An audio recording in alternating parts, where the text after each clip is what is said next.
اعوذ باللہ من الشیطان الرجیم، بسم اللہ الرحمن الرحیم۔ الحمد للہ رب العالمین والصلاة والسلام علی سید المرسلین وخاتم النبیین، اما بعد۔ صحیح بخاری، باب کتاب التفسیر، حدیث نمبر 4705، پارٹ 3۔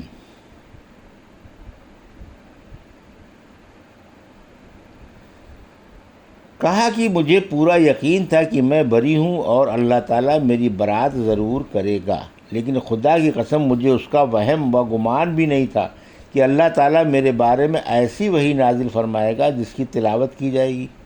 میں اپنی حیثیت اس سے بہت کمتر سمجھتی تھی کہ اللہ تعالیٰ میرے بارے میں قرآن مجید کی آیت نازل فرمائے۔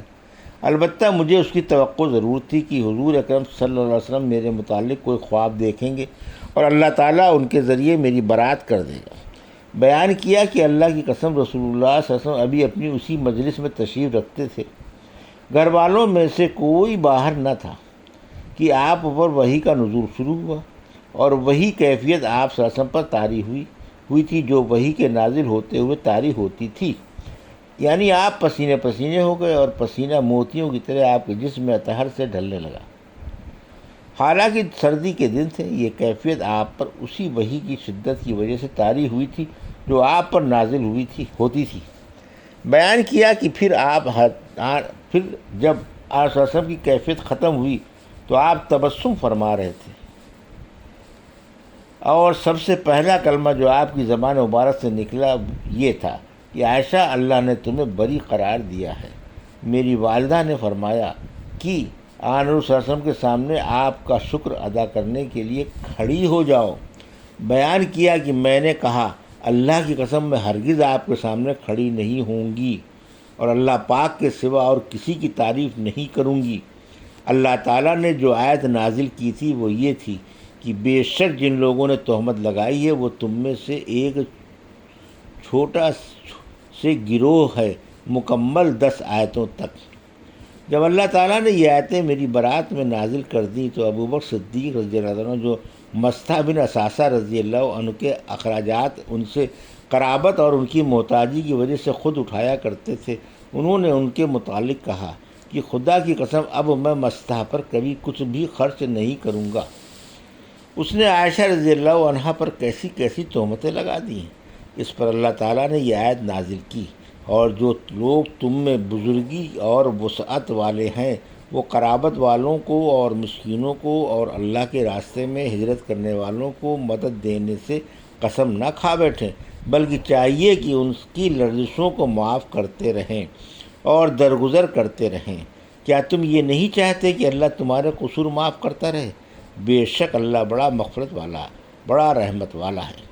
حضرت ابوبکر صدیق رضی اللہ عنہ بولے، ہاں خدا کی قسم میری تو یہی خواہش ہے کہ اللہ تعالیٰ میری مغفرت فرما دے۔ چنانچہ مصطح رضی اللہ عنہ کو وہ پھر سے تمام اخراجات دینے لگے جو پہلے دیا کرتے تھے، اور فرمایا کہ خدا کی قسم اب کبھی ان کا خرچ بند نہیں کروں گا۔ حضرت عائشہ رضی اللہ عنہا نے بیان کیا کہ رسول اللہ صلی اللہ علیہ وسلم نے ام المومنین حضرت زینب بنت جحش سے بھی میرے معاملے میں پوچھا تھا۔ آپ نے دریافت فرمایا کہ زینب تم نے کبھی کوئی چیز کبھی دیکھی ہے؟ انہوں نے عرض کیا، یا رسول اللہ، میرے کان اور میری آنکھ کو خدا سلامت رکھے، میں نے ان کے اندر خیر کے سوا اور کوئی چیز نہیں دیکھی۔ عائشہ رضی اللہ عنہ نے بیان کیا کہ ازواج مطہرات رضی اللہ عنہا میں وہی ایک تھیں جو مجھ سے بھی اوپر رہنا چاہتی تھیں، لیکن اللہ تعالیٰ نے ان کی پرہیزگاری کی وجہ سے انہیں تہمت لگانے سے محفوظ رکھا، لیکن ان کی بہن حمنہ ان کے لیے لڑی اور تہمت لگانے والوں کے ساتھ وہ بھی ہلاک ہو گئی۔ حدیث نمبر 4751، اردو ترجمہ۔ اللہ تعالیٰ کا ارشاد ہے، اگر تم پر اللہ کا فضل اور ان کی رحمت نہ ہوتی دنیا میں بھی اور آخرت میں بھی، تو جس شغل تہمت میں تم پڑے تھے اس میں تم پر سخت عذاب نازل ہوتا۔ مجاہد نے کہا کہ اذ تلقونہ کا مطلب یہ ہے کہ تم ایک دوسرے سے منہ در منہ اس بات کو نقل کرنے لگے۔ لفظ تفیضون جو سورہ یونس میں ہے بمعنی تقولون کے ہے، اس کا معنی تم کہتے تھے۔ ہم سے محمد بن کثیر نے بیان کیا، کہا ہم کو سلیمان بن کثیر نے خبر دی، انہوں نے حسین بن عبد الرحمن نے، انہیں ابو وائل نے، انہیں مسروق نے، اور ان سے ام المومنین عائشہ رضی اللہ عنہ کی والدہ ام رومان رضی اللہ عنہا نے بیان کیا کہ جب عائشہ رضی اللہ عنہا نے تہمت کی خبر سنی تو وہ بے ہوش ہو کر گر پڑی تھیں۔ حدیث نمبر 4752 اردو ترجمہ۔ اللہ تعالیٰ کا ارشاد ہے، اللہ کا بڑا بھاری عذاب تو تم کو اس وقت پکڑتا جب تم اپنی زبانوں سے تہمت کو منہ در منہ بیان کر رہے تھے اور اپنی زبانوں سے وہ کچھ کہہ رہے تھے جس کی تمہیں کوئی تحقیق نہ تھی، اور تم اسے ہلکا سمجھ رہے تھے، حالانکہ وہ اللہ کے نزدیک بہت بڑی بات تھی۔ ہم سے ابراہیم بن موسیٰ نے بیان کیا، کہا ہم سے حشام بن یوسف نے بیان کیا، انہیں ابن جریر نے خبر دی کہ ابن ابی ملیکہ نے کہا کہ میں نے ام المومنین عائشہ رضی اللہ عنہا سے سنا، وہ مذکورہ بالا آیات اذ تلقونہ بل ستکم، جب تم اپنی زبانوں سے اسے منہ در منہ نقل کر رہے تھے، پڑھی رہی تھیں۔ حدیث نمبر 4753 اردو ترجمہ۔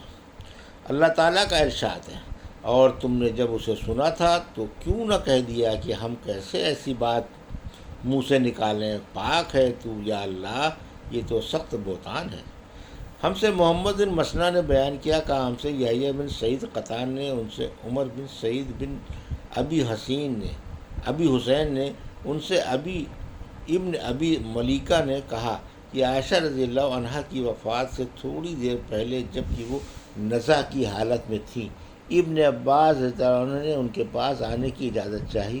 عائشہ رضی اللہ عنہا نے کہا کہ مجھے ڈر ہے کہ کہیں وہ میری تعریف نہ کرنے لگیں۔ کسی نے عرض کیا کہ رسول اللہ صلی اللہ علیہ وسلم کے چچا زاد بھائی ہیں اور خود بھی عزت دار ہیں، اس لیے آپ کو اجازت دے دینی چاہیے۔ اس پر انہوں نے کہا کہ پھر انہیں اندر بلا لو۔ ابن عباس رضی اللہ عنہ نے ان سے پوچھا کہ آپ کس حال میں ہیں؟ اس پر انہوں نے فرمایا کہ اگر میں خدا کے نزدیک اچھی ہوں تو سب اچھا ہی اچھا ہے۔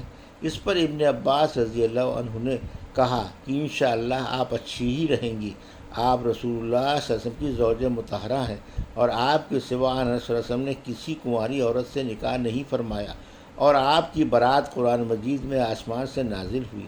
ابن عباس رضی اللہ عنہ کے تشریف لے جانے کے بعد آپ کی خدمت میں ابن زبیر رضی اللہ عنہ آئے تھے اور میری تعریف کی، میں تو چاہتی ہوں کہ کاش میں ایک بھولی بسری گمنام ہوتی۔ حدیث نمبر 4754 اردو ترجمہ۔ ہم سے محمد بن مسنہ نے بیان کیا، کہا ہم سے عبد الوہاب بن عبد المجید نے بیان کیا، ان سے عبداللہ بن عون نے بیان کیا، ان سے قاسم بن محمد نے کہ حضرت ابن عباس رضی اللہ عنہ نے حضرت عائشہ رضی اللہ عنہا کے پاس آنے کی اجازت چاہی۔ پھر راوی نے مذکورہ بالا حدیث کی طرح بیان کیا، لیکن اس حدیث میں راوی نے لفظ نسیہ منسیہ کا ذکر نہیں کیا۔ حدیث نمبر 4755 اردو ترجمہ۔ اللہ تعالیٰ کا ارشاد ہے، اللہ تمہیں نصیحت کرتا ہے کہ خبردار پھر اس قسم کی حرکت کبھی نہ کرنا۔ ہم سے محمد بن یوسف فریابی نے بیان کیا، کہا ہم سے سفیان سوری نے بیان کیا، ان سے اعمش نے، ان سے ابو زحا نے، ان سے مسروق نے کہ حضرت عائشہ رضی اللہ عنہا سے ملاقات کرنے کی حضرت حسان بن ثابت رضی اللہ عنہ نے اجازت مانگی۔ میں نے عرض کیا کہ آپ انہیں بھی اجازت دیتی ہیں، حالانکہ انہوں نے بھی آپ پر تہمت لگانے والوں کا ساتھ دیا تھا۔ اس پر حضرت عائشہ رضی اللہ عنہا نے کہا کیا انہیں اس کی ایک بڑی سزا نہیں ملی ہے؟ سفیان نے کہا کہ ہاں، کہ ان کا اشارہ ان کے نابینا ہو جانے کی طرف تھا۔ پھر حضرت حسان رضی اللہ عنہ نے یہ شعر پڑھا، عفیفہ اور بڑی عقل مند ہیں کہ ان کے متعلق کسی کو کوئی شبہ نہیں گزر سکتا۔